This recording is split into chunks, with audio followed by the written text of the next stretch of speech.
No, no, no, no. You don't get to relax for this one. I know what you're thinking. Oh, cool, Top Gun, jets, volleyball, Kenny Loggins, fun. Yeah, that's how it gets you. You don't watch Top Gun. Top Gun watches you and quietly rewires your brain at a formative age like it's installing malware. This movie didn't entertain a generation, it trained one. It taught you that rules are for other people, authority is just a suggestion, and confidence is a perfectly acceptable substitute for competence. And the movie never once asked the obvious follow-up question. What happens when that guy gets older? Never learned a lesson, and the bill comes due with interest. Spoiler, it doesn't go away, it waits.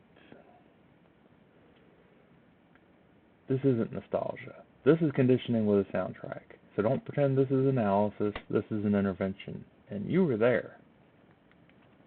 So buckle up, adjust your aviators, and prepare to be judged by your own childhood. I'm your nostalgia investigator, and today we're weaponizing Top Gun.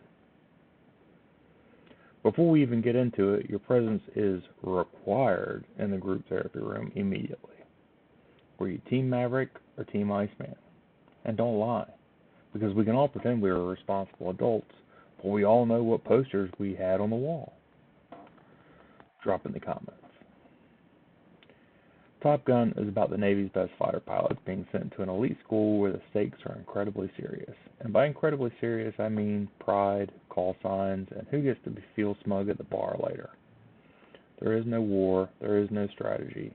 This is only vibes.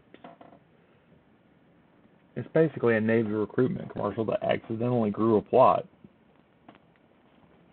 Like the Pentagon said, what if we convince young men to enlist, but we do it all with jets and the soundtrack so powerful it overrides common sense? And they nailed it. Enter Pete Maverick Mitchell, a man so aggressively allergic to authority that even gravity feels negotiable. He's talented, he's reckless, and the movie treats this combination like it's a viable replacement for a personality and basic adult supervision, which works great until someone needs him to be an adult. His wingman is Goose. Goose is the responsible one, the normal one, the guy who basically holds Maverick's leash so he doesn't fly directly into a congressional hearing. And if you're watching this thinking, oh no, Goose is too likable, and he's a family man? Buddy, that's not a character trait, that's a death certificate with opening credits.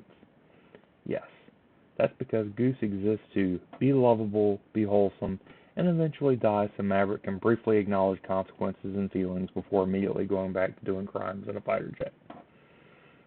That's emotional debt. It's not forgiven, it's just postponed. Let's clear something up right now. Iceman is right. Always. He follows the rules, he protects his wingman, he doesn't treat combat like a vibes-based personality test, so naturally the movie frames him as a villain, because Top Gun runs on one simple 80s principle: if you're responsible, you're a jerk. Iceman is the only adult in the room, and one day Maverick is going to get older, and suddenly professionalism won't be boring, it'll be survival, and the Navy will realize something terrifying: this man is still a captain. And no, that's not a flex, that's a diagnosis. Charlie is Maverick's instructor, a civilian contractor, and his romantic interest. This relationship would trigger HR investigations, congressional hearings, and at least 3 yearly mandatory PowerPoints. You know, the really long ones in a dark room. The ones titled Professional Boundaries. Please stop! But it's the 80s. Boundaries are optional. Neon lighting is sexy. Emotional avoidance counts as chemistry. The movie assumes Maverick grows out of this. Evidence not found. Here's the real secret of Top Gun. Maverick doesn't process trauma. He goes faster until the noise drowns it out. That's his coping strategy, not therapy, afterburners. And once you teach someone that speed solves emotions, you don't get shocked when they keep hitting Mach 10 later. Oiled abs, slow motion, Kenny Loggins screaming like he's being paid per decibel. This isn't subtext. It's masculinity as performance art, a ritual, like the Navy says. You can't talk about feelings, so here's a ball. And it worked. The franchise will absolutely try this again later, just slightly more emotionally involved. Goose dies.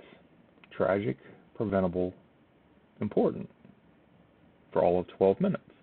Then, anyways, Jets! That's not healing. That's emotional debt. And emotional debt, as we know, waits. Who are the bad guys? Doesn't matter. Where are we? Somewhere vaguely hostile. With hostile music. Jets go fast. Missiles explode. America feels better. And Maverick wins. Not because he learned his lesson, but because the movie rewards him just enough to keep him exactly the same. And that's the long-term problem. What this movie really is, it's not realism, it's a feeling. Confidence over consequences, vibes over safety, a recruitment ad for bad decisions with a defense budget.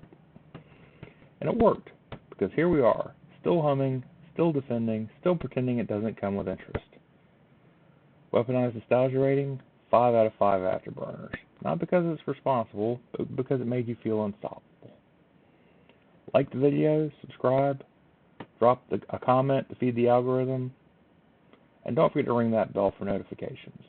Because apparently that's the price we pay so this doesn't get buried under cat videos and Mr. Beast thumbnails. And next time, we're coming back at this runway. Because Top Gun Maverick isn't just a sequel, it's the bill. It comes due, and it has Goose's name written all over it. Keep the throttle forward, the aviators on, and remember, if it feels cool enough, the rules were probably optional anyways, and you got it right. Weaponized Nostalgia. We remember it, so you don't have to.